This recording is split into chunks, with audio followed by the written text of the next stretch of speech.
প্রিয় শিক্ষার্থীরা, আসসালামু আলাইকুম। আশা করছি সবাই ভালো আছো। আমি ফারজানা খান মজলিস আজ তোমাদের পড়াবো অর্থনীতি। অর্থনীতির গুরুত্বপূর্ণ ধারণাসমূহ, তোমাদের দ্বিতীয় অধ্যায়, তার অর্থনৈতিক সম্পদ, সম্পদের শ্রেণীবিভাগ, বাংলাদেশের অর্থনৈতিক সম্পদের বিবরণ আজকে আলোচনা করব। আগে আমরা জেনে নিব অর্থনৈতিক সম্পদ বলতে আমরা কি বুঝি, তারপর ক্রমান্বয়ে জানব সম্পদের শ্রেণীবিভাগ, কিভাবে সম্পদের শ্রেণীবিভাগ করা হয়েছে, বাংলাদেশের অর্থনৈতিক সম্পদের যে আছে তার সংক্ষেপে বিবরণগুলো পর্যায়ক্রমে আলোচনা করব। তাহলে আমরা আজকে পড়ছি অর্থনৈতিক সম্পদ। অর্থনৈতিক সম্পদ, আমরা সবাই সম্পদ শব্দটির সাথে কম বেশি পরিচিত। আমাদের প্রতিদিনের আলোচনায় অনেকভাবে সম্পদ শব্দটি আসে। যেমন মিস্টার সুজন অনেক সম্পদের মালিক। একজন অর্থনীতিবিদের কাছে সব জিনিস সম্পদ নয়। অর্থনীতিতে সম্পদ হলো সেই সমস্ত জিনিস বা দ্রব্য যেগুলো পেতে চাইলে অর্থ ব্যয় করতে হয়। সংক্ষেপে আমরা এই দ্রব্যগুলোকে অর্থনৈতিক দ্রব্য বলে থাকি। খেয়াল করেছ যে আমরা যে সম্পদ বলি, সম্পদ শব্দটির সাথে আমরা সবাই পরিচিত। সম্পদ শব্দটি আমাদের যে কোনো আলোচনায় চলে আসে। আমরা গল্প করে বলি যে মিস্টার সুজন বা অন্য যে কেউ অনেক সম্পদের মালিক। কিন্তু একজন অর্থনীতিবিদের কাছে সব জিনিস সম্পদ নয়। অর্থনীতিতে সম্পদ হতে হলে সেই সমস্ত জিনিস বা দ্রব্য হতে হবে যেগুলো পেতে তোমাকে অর্থ ব্যয় করতে হবে। সংক্ষেপে আমরা এই দ্রব্যগুলোকে অর্থনৈতিক দ্রব্য বলে থাকি। যেমন ঘরবাড়ি, আসবাবপত্র, টিভি ইত্যাদি হচ্ছে দৃশ্যমান বস্তুগত সম্পদ, এবং ডাক্তারের সেবা, শিক্ষকের পাঠদান ইত্যাদি অদৃশ্যমান বা অবস্তুগত সম্পদ। উল্লেখিত জিনিসগুলো পেতে চাইলে অর্থ ব্যয় করতে হবে। কোনো জিনিসকে যদি অর্থনীতিতে সম্পদ বলতে হয় তবে তার 4টি বৈশিষ্ট্য থাকা আবশ্যক। খেয়াল করো যে আমরা অর্থনীতিবিদের কাছে সব জিনিস সম্পদ নয়, কারণ অর্থনীতিতে সম্পদ হলো সেই সমস্ত জিনিস বা দ্রব্য যেগুলো পেতে হলে অর্থ ব্যয় করতে হবে। এই জন্য আমরা এই দ্রব্যগুলোকে অর্থনৈতিক দ্রব্য বলে থাকি। উদাহরণস্বরূপ ঘরবাড়ি, আসবাবপত্র, টিভি ইত্যাদি দৃশ্যমান বস্তুগত সম্পদ, এবং ডাক্তারের সেবা, শিক্ষকের পাঠদান ইত্যাদি অদৃশ্যমান বা অবস্তুগত সম্পদ। কোনো জিনিসকে যদি অর্থনীতিতে সম্পদ বলতে হয় তবে তার 4টি বৈশিষ্ট্য থাকা আবশ্যক। তাহলে এই বৈশিষ্ট্যগুলো কি কি? 1. উপযোগ, 2. অপ্রাচুর্যতা, 3. হস্তান্তরযোগ্য, 4. বাহ্যিকতা। আমরা এই বৈশিষ্ট্যগুলো ক্রমান্বয়ে আলোচনা করব। 1. উপযোগ। উপযোগ বলতে বোঝায় কোনো দ্রব্যের মানুষের অভাব মেটানোর ক্ষমতা। কোনো দ্রব্য সম্পদ হতে হলে সেই দ্রব্যের উপযোগ সৃষ্টির ক্ষমতা থাকতে হবে। উপযোগ নেই এমন দ্রব্য বা সেবা মানুষ অর্থ দিয়ে কেনে না। 2. অপ্রাচুর্যতা। কোনো দ্রব্য সম্পদ হতে হলে তার পরিমাণ ও যোগান সীমিত থাকবে। যেমন নদীর পানি, বাতাস প্রভৃতির যোগান প্রচুর, এগুলো সম্পদ নয়। তবে শ্রম ব্যবহার করে পানিকে বোতলবন্দি করলে পানি সম্পদে পরিণত হয়। অন্যদিকে জমি, গ্যাস, যন্ত্রপাতি এগুলো চাইলেই প্রচুর পরিমাণে পাওয়া সম্ভব নয়। অর্থাৎ এগুলো আমাদের কাছে অপর্যাপ্ত দ্রব্য, এগুলো সম্পদ।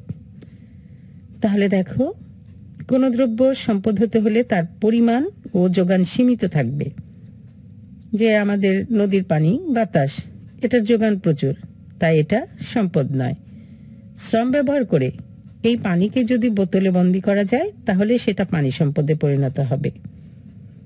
আবার জমি, গ্যাস, যন্ত্রপাতি এগুলো চাইলেই প্রচুর পাওয়া সম্ভব নয়, অর্থাৎ এগুলো আমাদের কাছে অপর্যাপ্ত দ্রব্য, এগুলো সম্পদ। 3. হস্তান্তরযোগ্য। সম্পদের আরও একটি বৈশিষ্ট্য হলো এর হস্তান্তরযোগ্যতা। হস্তান্তরযোগ্য বলতে বোঝায় হাত বদল হওয়া, অর্থাৎ যে দ্রব্যের মালিকানা বদল বা পরিবর্তন করা যায় তাই সম্পদ। খেয়াল করতে হবে, যে দ্রব্যের মালিকানা বদল বা পরিবর্তন করা যায় তাই সম্পদ। বিশ্বকবি রবীন্দ্রনাথ ঠাকুরের প্রতিভাকে অর্থনীতির ভাষায় সম্পদ বলা যাবে না, কারণ তার প্রতিভাকে হস্তান্তর বা মালিকানা বদল করা সম্ভব নয়। আবার টিভির মালিকানা বদল করা যায় বলে টিভি সম্পদ। খেয়াল করেছ? কারণ সম্পদের বৈশিষ্ট্য হচ্ছে হস্তান্তরযোগ্যতাও থাকতে হবে। হস্তান্তরযোগ্যতা মানে হচ্ছে হাত বদল হওয়া। যে দ্রব্যের মালিকানা বদল বা পরিবর্তন করা যায় তাই সম্পদ, কিন্তু রবীন্দ্রনাথ ঠাকুরের প্রতিভাকে অর্থনীতির ভাষায় সম্পদ বলা যাবে না, কারণ তার প্রতিভাকে হস্তান্তর বা মালিকানা বদল করা সম্ভব নয়। কিন্তু দেখো, টিভির মালিকানা বদল করা যায় বলে টিভি সম্পদ। 4. বাহ্যিকতা। যে সমস্ত দ্রব্য মানুষের অভ্যন্তরীণ গুণ বোঝায় তা অর্থনীতির ভাষায় সম্পদ নয়, কেননা এর কোনো বাহ্যিক অস্তিত্ব আমরা উপলব্ধি করতে পারি না। যেমন কোনো ব্যক্তির কম্পিউটারের উপর বিশেষ অভিজ্ঞতা বা জ্ঞান কিংবা কারো শারীরিক সৌন্দর্য বা চারিত্রিক গুণাবলীকে সম্পদ বলা যাবে না। তবে পুঁজিবাদী বাজার অর্থনীতিতে নানাভাবে এগুলোকেও বিক্রয়যোগ্য সম্পদে পরিণত করা সম্ভব। তাহলে আমরা জেনেছি 4 যে সমস্ত দ্রব্য মানুষের অভ্যন্তরীণ গুণ বোঝায় তা অর্থনীতির ভাষায় সম্পদ নয়, কেননা এর কোনো বাহ্যিক অস্তিত্ব আমরা উপলব্ধি করতে পারি না। যেমন কোনো ব্যক্তি বিশেষভাবে কোনো কিছুর উপর দক্ষতা আছে, জ্ঞান আছে, কিংবা কেউ দেখতে অনেক সুন্দর, তার চারিত্রিক গুণাবলী ভালো, তাকে সম্পদ বলা যাবে না। তবে খেয়াল রাখতে হবে, পুঁজিবাদী বাজার অর্থনীতিতে নানাভাবে এগুলোকে বিক্রয়যোগ্য সম্পদে পরিণত করা সম্ভব। তাহলে অর্থনীতিতে সম্পদ বলতে হলে আমাদেরকে খেয়াল রাখতে হবে তার 4টি বৈশিষ্ট্য থাকতে হবে। 1. উপযোগ, 2. অপ্রাচুর্যতা, 3. হস্তান্তরযোগ্য, 4. বাহ্যিকতা। এবার আমরা সম্পদের শ্রেণী বিভাগ জানব। সম্পদের শ্রেণী বিভাগ। উৎস বা উৎপত্তির দিক থেকে সম্পদ 3 প্রকার। 1. প্রাকৃতিক সম্পদ, 2. মানবিক সম্পদ, 3. উৎপাদিত সম্পদ। এবার আমরা দেখে নিই প্রাকৃতিক সম্পদ বলতে আমরা কি বুঝি। প্রকৃতির কাছ থেকে পাওয়া যেসব দ্রব্য মানুষের প্রয়োজন মেটায় তাকে প্রাকৃতিক সম্পদ বলে, যেমন ভূমি, বনভূমি, খনিজ সম্পদ, নদ নদী ইত্যাদি। মানবিক সম্পদ বলতে আমরা কি বুঝি? মানুষের বিভিন্ন প্রকার যোগ্যতা ও দক্ষতাকে মানবিক সম্পদ বলা হয়, যেমন শারীরিক যোগ্যতা, প্রতিভা, উদ্যোগ, দক্ষতা, সাংগঠনিক ক্ষমতা ইত্যাদি হচ্ছে মানবিক সম্পদ। 3. উৎপাদিত সম্পদ বলতে আমরা কি বুঝি? প্রাকৃতিক ও মানবিক সম্পদ কাজে লাগিয়ে যে সম্পদ সৃষ্টি হয় তাকে উৎপাদিত সম্পদ বলা হয়। খেয়াল করো, প্রাকৃতিক ও মানবিক দুটোই সম্পদ কাজে লাগিয়ে যে সম্পদ সৃষ্টি হয় তাকে উৎপাদিত সম্পদ বলা হয়, যেমন কাঁচামাল, যন্ত্রপাতি, কলকারখানা, যাতায়াত, যোগাযোগ ব্যবস্থা, শিক্ষা প্রতিষ্ঠান, স্বাস্থ্যকেন্দ্র ইত্যাদি মানুষ তৈরি করে বলে এগুলো উৎপাদিত সম্পদ। তাহলে আমরা জেনেছি উৎস বা উৎপত্তির দিক থেকে সম্পদ 3 প্রকার। 1. প্রাকৃতিক সম্পদ, যেটা প্রকৃতির কাছ থেকে পাওয়া যেসব দ্রব্য মানুষের প্রয়োজন মেটায় তাকেই প্রাকৃতিক সম্পদ বলে। 2 জেনেছি মানুষের বিভিন্ন প্রকার যোগ্যতা ও দক্ষতাকে মানবিক সম্পদ বলা হয়। 3 জেনেছি প্রাকৃতিক ও মানবিক সম্পদ কাজে লাগিয়ে যে সম্পদ সৃষ্টি হয় তাকে উৎপাদিত সম্পদ বলা হয়। বাংলাদেশের অর্থনৈতিক সম্পদের বিবরণ দিচ্ছি। বিশ্বের উন্নয়নশীল দেশগুলোর মধ্যে বাংলাদেশ অন্যতম। জনবহুল আমাদের দেশের মাথাপিছু আয় অত্যন্ত কম। উন্নয়নের সাথে দেশের অর্থনৈতিক সম্পদের বিশেষ সম্পর্ক থাকে। এদেশের অর্থনৈতিক সম্পদের বিবরণ নিচে দেওয়া হলো। ক, কৃষি সম্পদ। বাংলাদেশ কৃষি প্রধান দেশ। এদেশের বিস্তৃত এলাকা জুড়ে রয়েছে পলি সমৃদ্ধ উর্বর কৃষি জমি। আমাদের জমির উর্বরতা, অনুকূল আবহাওয়া, বৃষ্টিপাত, নদ নদী প্রভৃতি কৃষি উৎপাদনের সহায়ক। এদেশে প্রায় 90,990 বর্গ কিলোমিটার চাষযোগ্য কৃষি জমি রয়েছে। আমাদের কৃষিক্ষেত্রে ধান, গম, ডাল, আলু, তৈলবীজ, ফলমূল প্রভৃতি খাদ্যশস্য এবং পাট, ইক্ষু, চা, তামাক, রেশম প্রভৃতি অর্থকরী ফসল উৎপন্ন হয়। দেশের প্রায় 63% প্রত্যক্ষ বা পরোক্ষভাবে কৃষির উপর নির্ভরশীল। জাতীয় আয়ের প্রায় 16% কৃষি জমি থেকে আসে। তাহলে তো আমরা বুঝতেই পেরেছি আমরা হচ্ছে কৃষি প্রধান দেশের মানুষ। আমাদের এই দেশের বিস্তৃত এলাকা জুড়ে কি রয়েছে? পলি সমৃদ্ধ উর্বর কৃষি জমি। আমাদের জমির উর্বরতা, আমাদের যে আবহাওয়া, বৃষ্টিপাত, নদ নদী প্রভৃতি কৃষি উৎপাদনে সহায়ক। আমাদের কৃষিক্ষেত্রে ধান, গম, ডাল, আলু, তৈলবীজ, ফলমূল প্রভৃতি খাদ্যশস্য এবং পাট, ইক্ষু, চা, তামাক, রেশম প্রভৃতি অর্থকরী ফসল উৎপন্ন হয়। দেশের 63% প্রত্যক্ষ বা পরোক্ষভাবে কৃষির উপর নির্ভরশীল। আর এটা আমাদের জাতীয় আয়ের 16% আসেই হচ্ছে কৃষি থেকে। খ, খনিজ সম্পদ। বাংলাদেশ খনিজ সম্পদে তেমন সমৃদ্ধ নয়। এখানে এ পর্যন্ত যেসব খনিজ সম্পদ আবিষ্কৃত হয়েছে তার সংক্ষিপ্ত বিবরণ নিচে দেওয়া হলো। 1, প্রাকৃতিক গ্যাস। প্রাকৃতিক গ্যাস বাংলাদেশের প্রধান খনিজ সম্পদ। এ পর্যন্ত দেশে 26টি গ্যাস ক্ষেত্র আবিষ্কৃত হয়েছে। সেখানে গ্যাসের মোট মজুদ প্রায় 38.02 ট্রিলিয়ন ঘনফুট। বর্তমানে কেবল 20টি গ্যাস ক্ষেত্র থেকে গ্যাস উত্তোলিত হচ্ছে। উৎপাদনরত গ্যাস ক্ষেত্রগুলো হল বাখরাবাদ, হবিগঞ্জ, কৈলাসটিলা, রশিদপুর, সিলেট, তিতাস, বেলাবো, মেঘনা, সাঙ্গু, সালদা নদী, জালালাবাদ, বিয়ানীবাজার, ফেঞ্চুগঞ্জ, মৌলভীবাজার, ফেনী, বিবিয়ানা ও বাঙ্গুরা ইত্যাদি। এ গ্যাস রাসায়নিক সার তৈরিতে কাঁচামাল হিসেবে ব্যবহৃত হয়। এছাড়া বিদ্যুৎ উৎপাদন কেন্দ্রে, কলকারখানা ও গৃহে এ গ্যাস জ্বালানি হিসেবে ব্যবহৃত হয়। দেখো, আমাদের প্রধান খনিজ সম্পদ হচ্ছে প্রাকৃতিক গ্যাস। আমাদের এ পর্যন্ত আবিষ্কৃত গ্যাস ক্ষেত্র হচ্ছে 26টি। সেখানে গ্যাসের মজুদ প্রায় 38.02 ট্রিলিয়ন ঘনফুট। আর এখন 20টি গ্যাস ক্ষেত্র থেকে গ্যাস উত্তোলিত হচ্ছে। আর এই গ্যাস বিদ্যুৎ উৎপাদন কেন্দ্রে, কলকারখানা ও গৃহে জ্বালানি হিসেবে ব্যবহৃত হয়। 2, চুনাপাথর। সিমেন্ট, কাঁচ, কাগজ, সাবান, ব্লিচিং পাউডার প্রভৃতি উৎপাদনে চুনাপাথর ব্যবহৃত হয়। বাংলাদেশের সিলেটের ভাঙারহাট ও বাগলিবাজার, সুনামগঞ্জের টেকেরহাট, জয়পুরহাটের জামালগঞ্জ এবং কক্সবাজারের সেন্ট মার্টিন দ্বীপে চুনাপাথরের মজুদ রয়েছে। তাহলে আমরা জেনেছি কি চুনাপাথর ব্যবহৃত হয় কিসে উৎপাদনে? সিমেন্ট, কাঁচ, কাগজ, সাবান, ব্লিচিং পাউডার। বাংলাদেশে কোথায় কোথায় চুনাপাথর মজুদ আছে? সিলেটের ভাঙারহাট, বাগলিবাজার, সুনামগঞ্জের টেকেরহাট, জয়পুরহাটের জামালগঞ্জ, কক্সবাজারের সেন্ট মার্টিন দ্বীপে। 3, চীনামাটি।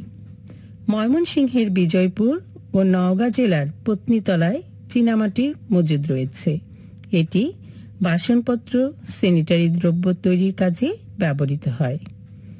তাহলে কোথায় চীনামাটির মজুদ আছে? ময়মনসিংহের বিজয়পুর ও নওগাঁ জেলার পত্নীতলায়। এটি কি তৈরির কাজে ব্যবহৃত হয়? বাসনপত্র আর স্যানিটারি দ্রব্য। 4. কয়লা। বাংলাদেশের সিলেট, রাজশাহী, জয়পুরহাট ও দিনাজপুরের বড়পুকুরিয়ায় কয়লার সন্ধান পাওয়া গেছে। সম্প্রতি দিনাজপুরের বড়পুকুরিয়ায় কয়লা উত্তোলন করা হচ্ছে। তাহলে আমাদের বাংলাদেশের কোথায় কোথায় কয়লার সন্ধান পাওয়া গেছে? সিলেট, রাজশাহী, জয়পুরহাট, ফরিদপুর ও দিনাজপুরের বড়পুকুরিয়ায়। আর সম্প্রতি দিনাজপুরের বড়পুকুরিয়ায় কয়লা উত্তোলন করা হচ্ছে। 5. কঠিন শিলা। দিনাজপুর জেলার মধ্যপাড়া এবং রংপুর জেলার রানীপুকুরে কঠিন শিলার মজুদ রয়েছে। রাস্তা, রেলপথ, বাঁধ নির্মাণ ইত্যাদি কাজে এই শিলা দরকার হয়। তাহলে কোথায় কোথায় কঠিন শিলা রয়েছে? দিনাজপুর জেলার মধ্যপাড়া, রংপুর জেলার রানীপুকুরে। আর এই শিলা কেন দরকার হচ্ছে? রাস্তা, রেলপথ ও বাঁধ নির্মাণ কাজে। 6. সিলিকা বালু। সিলেট, চট্টগ্রাম, কুমিল্লা ও জামালপুরে সিলিকা বালুর মজুদ রয়েছে। এটি কাঁচ, রং, রাসায়নিক দ্রব্য তৈরিতে ব্যবহৃত হয়। তাহলে কোথায় সিলিকা বালুর মজুদ রয়েছে? সিলেট, চট্টগ্রাম, কুমিল্লা ও জামালপুরে। 7. গন্ধক। বারুদ তৈরি, দিয়াশলাই কারখানা, তেল পরিশোধন প্রভৃতি ক্ষেত্রে গন্ধক লাগে।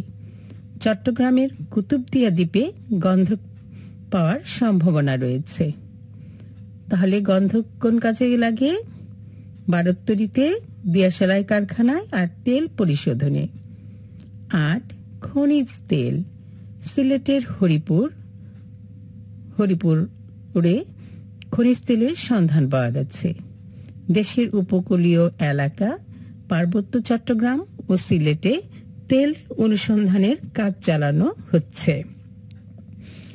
তাহলে কোথায় খনিজ তেলের সন্ধান পাওয়া গেছে? সিলেটের হরিপুরে। 9. তামা। রংপুর জেলার রানীপুকুর ও পীরগঞ্জ এবং দিনাজপুরের মধ্যপাড়ায় কঠিন শিলাস্তরে সামান্য তামার সন্ধান পাওয়া গেছে। বৈদ্যুতিক যন্ত্রপাতি ও তার, মুদ্রা প্রভৃতি তৈরির জন্য তামা ব্যবহার করা হয়। তাহলে কোথায় সামান্য তামার সন্ধান পাওয়া গিয়েছে?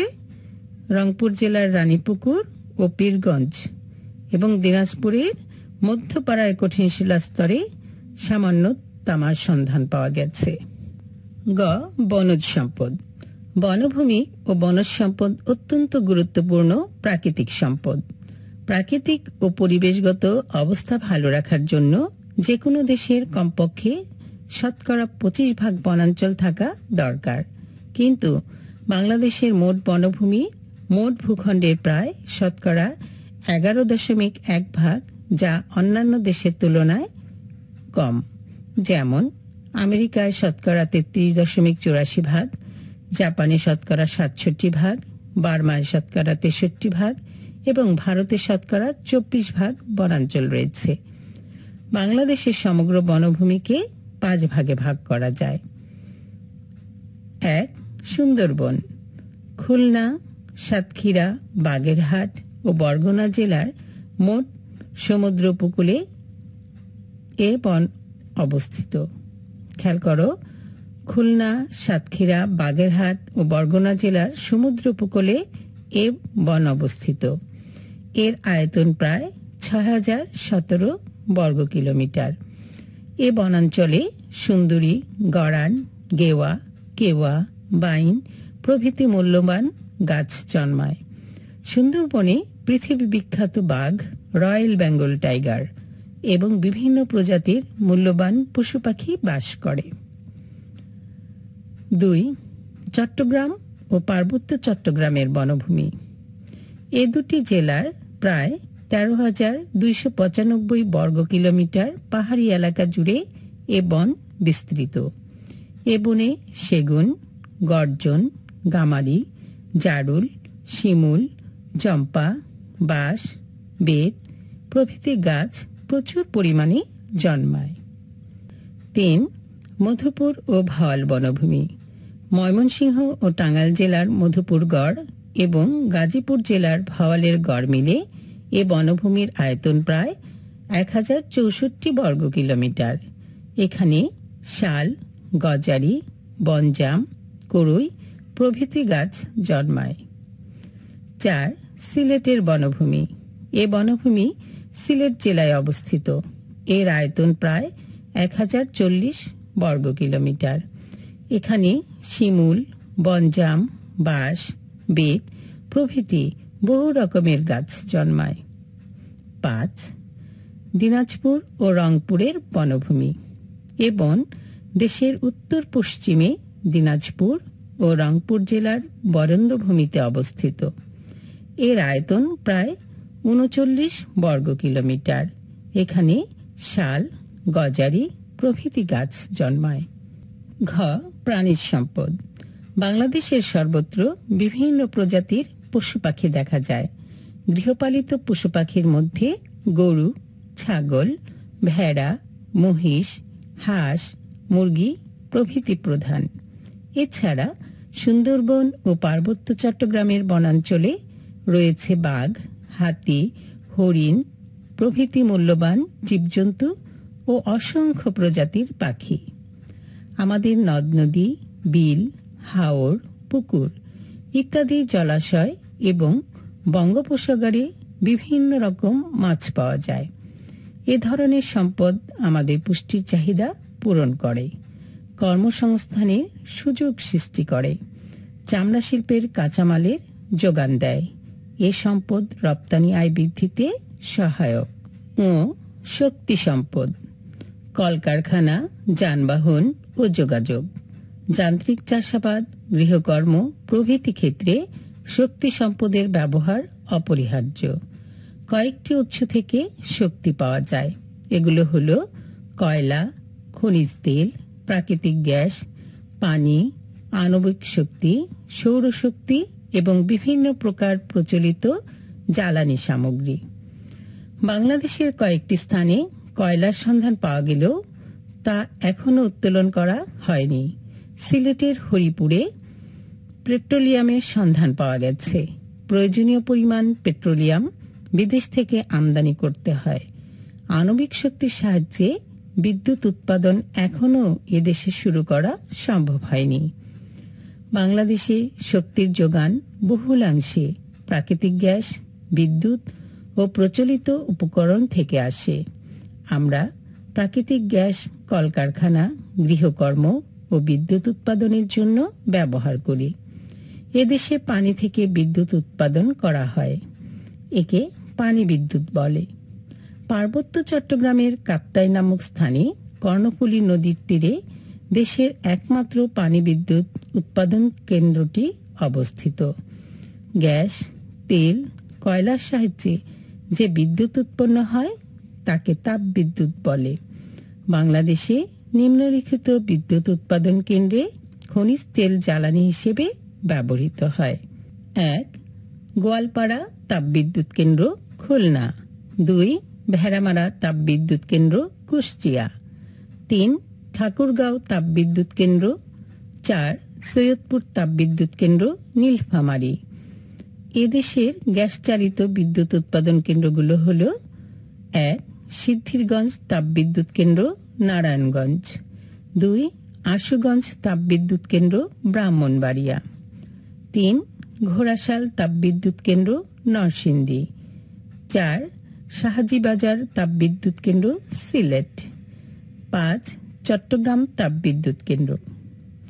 এদেশে বিভিন্ন প্রকার প্রচলিত জ্বালানি যেমন কাঠ, খড়, গোবর, পাটখড়ি, তুষ, পাতা ইত্যাদি থেকেও তাপশক্তি সৃষ্টি হয়। বর্তমান সরকার কুইক রেন্টাল সার্ভিসের মাধ্যমে বিদ্যুৎ সরবরাহের ব্যবস্থা গ্রহণ করেছে। উল্লেখ করা দরকার, বর্তমানে বিভিন্ন দেশে বায়ুপ্রবাহ, সৌরতাপ ও জৈব গ্যাসকে শক্তি উৎপাদনের উপকরণ হিসেবে ব্যবহার করা শুরু হয়েছে। আধুনিক বিশ্বে আণবিক শক্তির উপরও বিশেষ গুরুত্ব দেওয়া হচ্ছে। আশা করা যায় অদূর ভবিষ্যতে বাংলাদেশের এসব উৎস থেকে শক্তি উৎপাদনের প্রচেষ্টা গ্রহণ করা হবে। পানি সম্পদ। পানি একটি মৌলিক প্রাকৃতিক সম্পদ যা প্রাণী ও উদ্ভিদের জীবন ধারণের জন্য অপরিহার্য। দেশের কৃষিজ, বনজ, প্রাণীজ ও শক্তি সম্পদের অস্তিত্ব রক্ষা ও উন্নয়নের জন্য পানি সম্পদ প্রয়োজন। বাংলাদেশে পানির উৎস প্রধানত তিনটি: 1. নদ নদী, খাল বিল, পুকুর ও সমুদ্র। 2. বৃষ্টিপাত। 3. ভূগর্ভস্থ পানি। এ তিনটি উৎসের পানি আমাদের কৃষির জন্য অপরিহার্য। পানির যোগান কম বা বেশি হলে কৃষিকাজ ক্ষতিগ্রস্ত হয়। অভ্যন্তরীণ জলাশয় ও সমুদ্র এলাকায় রয়েছে মাছ ও অন্যান্য জলজ সম্পদ। নদীর স্রোত থেকে উৎপন্ন হয় পানি বিদ্যুৎ। আমাদের অসংখ্য নদ নদী, খাল বিল ও জলাশয়কে কেন্দ্র করে গড়ে উঠেছে এদেশের যাতায়াত ব্যবস্থা ও ব্যবসা বাণিজ্য। নদ নদীর পানি ও বৃষ্টিপাত দেশের আবহাওয়া ও পরিবেশের জন্য অনুকূল প্রভাব সৃষ্টি করে। পানি সম্পদের উন্নয়ন ও সুষ্ঠু ব্যবহার নিশ্চিত করা গেলে আমাদের অর্থনৈতিক উন্নয়নে গতি বাড়বে। আজ আমরা অর্থনৈতিক সম্পদ, সম্পদের শ্রেণীবিভাগ, বাংলাদেশের অর্থনৈতিক সম্পদের বিবরণ পড়েছি। আমি আশা করব তোমরা ভালো করে ক্লাসটি শুনবে, মনোযোগ দেবে। বাসায় বসে তোমরা বহু নির্বাচনী প্রশ্নগুলো তৈরি করবে, তাহলে তোমাদের পড়াটা সম্পূর্ণভাবে হয়ে যাবে। তোমরা সবাই পড়াশোনা করো, ভালো থেকো, সুস্থ থেকো। আল্লাহ হাফেজ।